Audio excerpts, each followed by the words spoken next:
बिस्मिल्लाहिर्रहमानिर्रहीम। मुग़ल बादशाह हुमायूं जब अपने दुश्मनों से शिकस्त खाकर अपने भाइयों के पास लाहौर आया तो उन्होंने साफ मुंह फेर लिया। मजबूरन उसे सिंध की तरफ भागना पड़ा। अब वो बादशाह नहीं, एक गरीब इंसान था जो दुश्मनों से छुपता फिर रहा था। इस गरीबी में उसके यहाँ एक लड़का पैदा हुआ जिसका नाम जलालुद्दीन रखा गया। बादशाह के पास बच्चे का तन ढांपने के लिए कपड़ा तक नहीं था। एक रहमदिल दरवेश की पुरानी चादर से बच्चे का लिबास तैयार किया गया।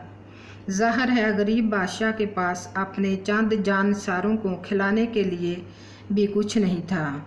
थोड़ी सी खुशबू पास रह गई थी, उसने वही अपने साथियों में तकसीम कर दी। एक वफ़ादार साथी ने दुआ की, या खुदा, इस बच्चे की शोहरत इस खुशबू की तरह सारे जहान में फैल जाए। वाकई इस बच्चे की शोहरत सारी दुनिया में फैल गई। इस बच्चे ने जलालुद्दीन मोहम्मद अकबर के नाम से सारे हिंदुस्तान पर 50 बरस तक बड़ी शान शौकत से हुकूमत की। उसका बाप जब दुश्मनों से शिकस्त खाकर ईरान चला गया तो तकदीर ने उसे जालिम चचा के हवाले कर दिया, जिसने उसकी तलीम व तरबियत की तरफ कोई तवज्जो ना दी।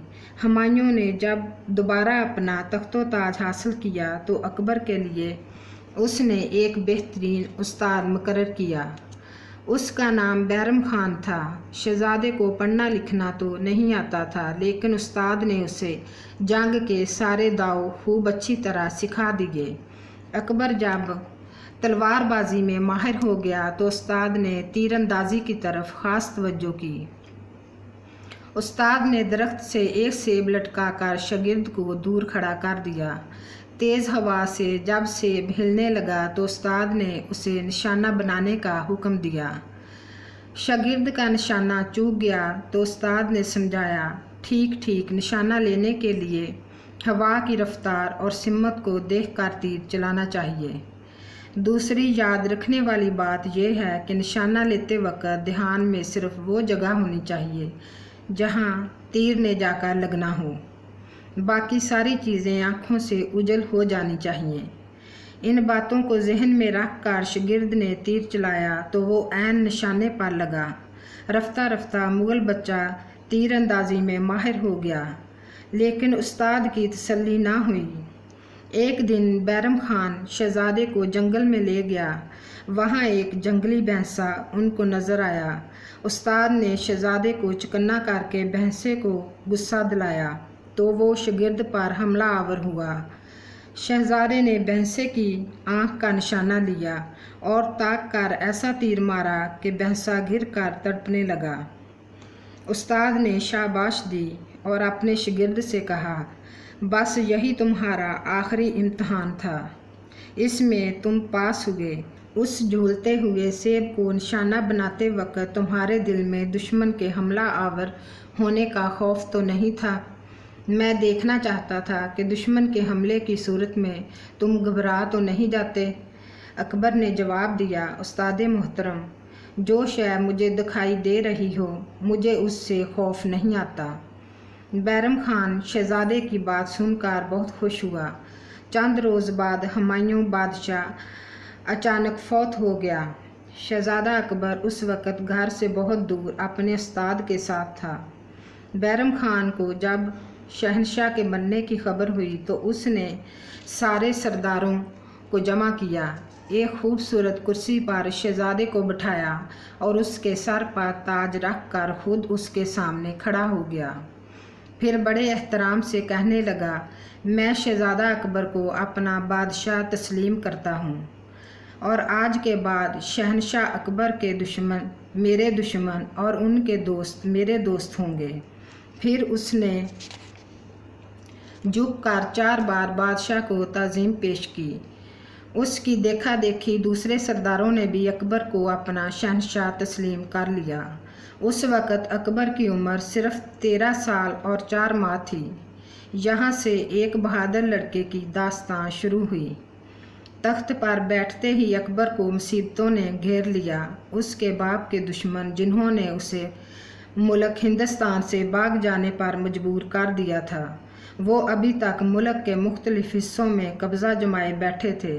اکبر کی خوش قسمتی یہ تھی کہ دشمنوں کا سردار شیر شاہ سوری وفات پا چکا تھا۔ اس کے باوجود اب بھی نا تجربہ کار لڑکے کے مقابلے میں بہت طاقتور تھے۔ بنگال کے حاکم کا ایک سردار بڑا چلاک اور ہوشیار تھا۔ اس کا خاندان کسی زمانے میں سبزیاں بیچا کرتا تھا، اسی لیے لوگ اسے بقال سبزی فروش کہتے تھے۔ اس ہندو سردار کا نام ہیمو تھا۔ ہیمو بقال نے راجپوتوں اور افغانوں کی زبردست فوج اکٹھی کی۔